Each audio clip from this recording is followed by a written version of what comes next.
Dear Shrestha viewers, welcome to Shrestha Gnanadayini. Today our topic is about vector-borne diseases and its measures to control them.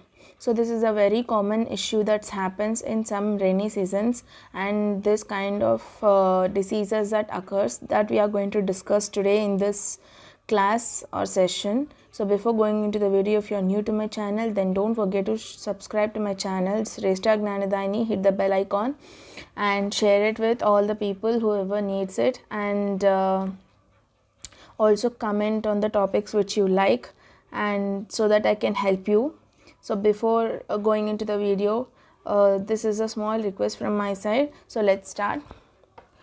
So vector-borne diseases. Vectors are nothing but a small insects or living organisms that transmit infections between humans from animals to humans. So these diseases will be like these insects are the vectors, that is they suck the blood and then ingest disease producing microorganisms within the blood. So what happens, the blood is a meal for them, and also later inject it into the new host during the subsequent blood meal, and mosquitoes are the best known disease vectors, as you know, and other include ticks, flies, sandflies, fleas and bugs, and some other freshwater aquatic snails. So these are some kinds of disease causing vectors, so be aware of them, and many of the diseases are preventable through informed protective measures also. So before going into the preventive measures, let's see some vector-borne diseases. The examples of vector-borne diseases are malaria, dengue, filariasis, chikungunya, Lyme disease, leishmaniasis, that is Kala Azar also called, and Rocky Mountain spotted fever, etc. Now among this we are going to see few of them. First one is malaria. You already know this is a very familiar name.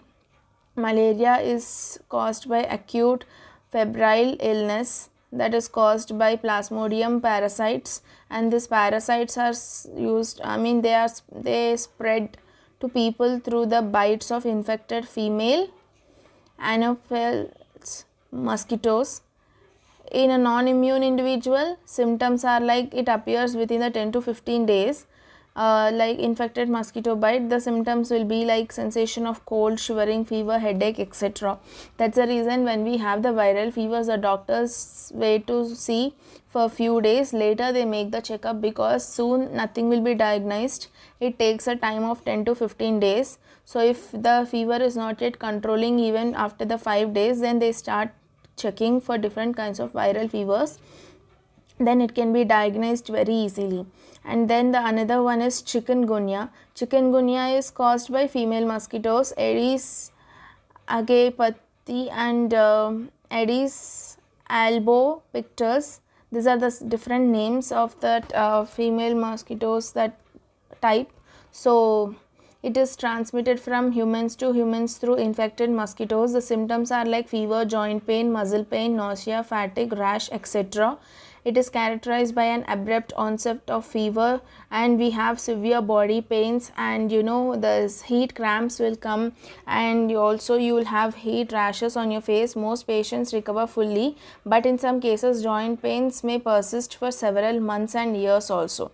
So this can be a problem for chikungunya. And then they're talking about dengue, which is a leading and very serious issue nowadays. That is the new thing, that dengue is most mosquito borne viral infection, and the Aedes aegypti mosquito is the primary vector, and the Aedes albopictus is the secondary vector of dengue.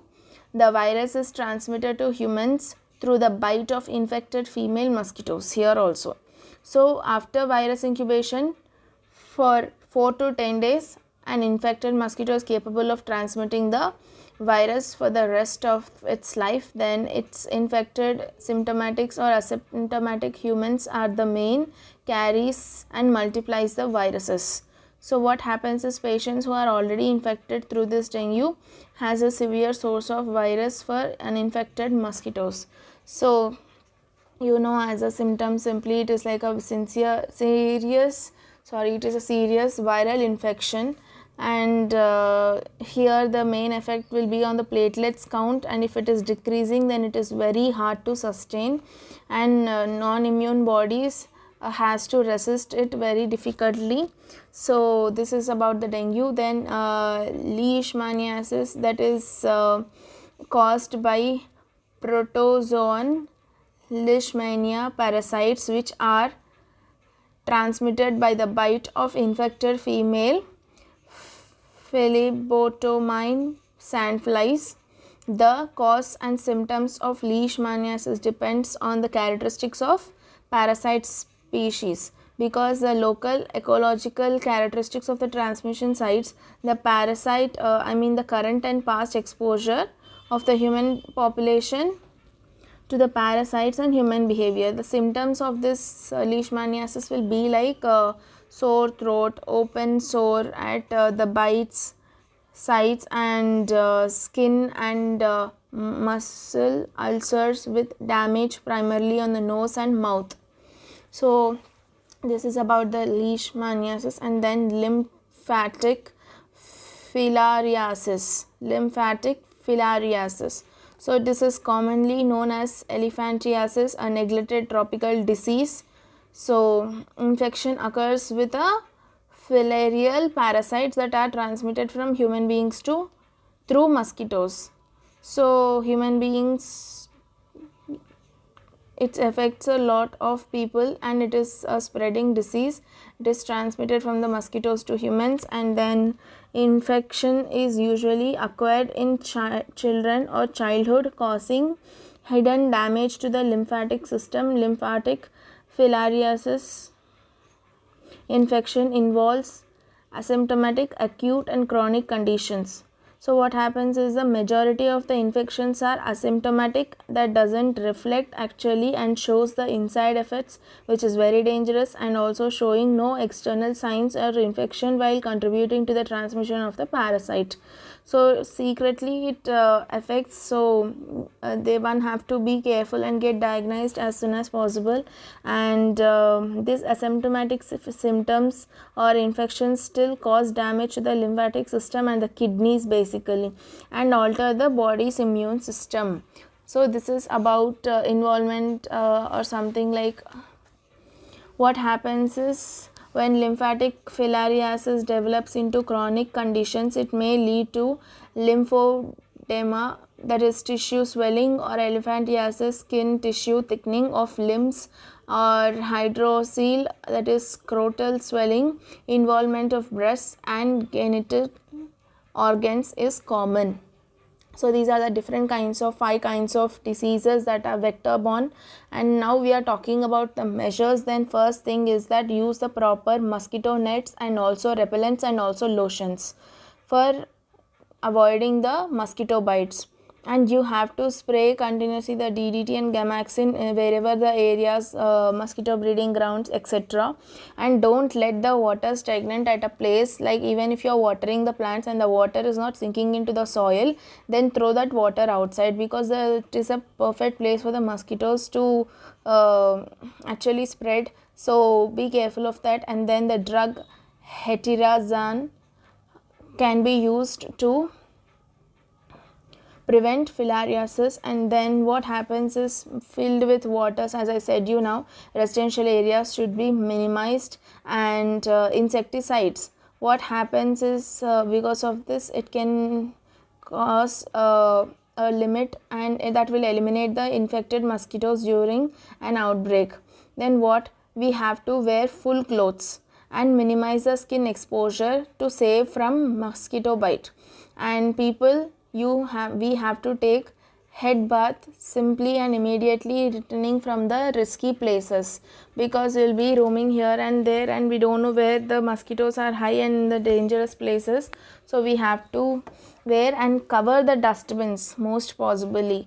Use that cloth bins or some waste paper bags or something like that. Keep it covered and closed so that it doesn't get affected, and not the mosquitoes will spray or spread from there, or it doesn't hit us also.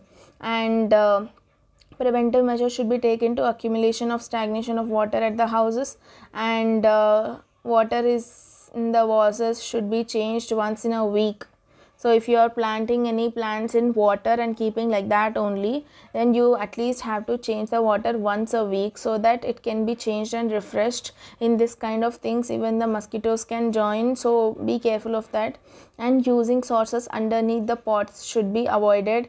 And also, water containers must be tightly covered. So whatever it is, a pot or a bottle or a small jug or whatever it is, it should be properly covered and tightly covered, so that the entire outside environment pollution doesn't affect the water. And also the water from the air conditioner drips, that should be removed, that should not be kept for a longer time. So that's about some preventive measures that we can take for vector-borne diseases when it affects. And not to also affect, we have to take these preventive measures and be careful from all these kinds of diseases.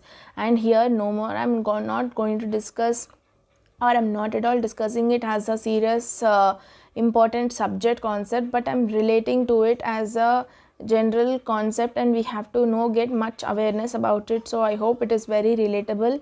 If so, then don't forget to subscribe my channel Shrestha Gnanidayini, and like and share the videos to all of the people whoever needs it. And thank you for watching.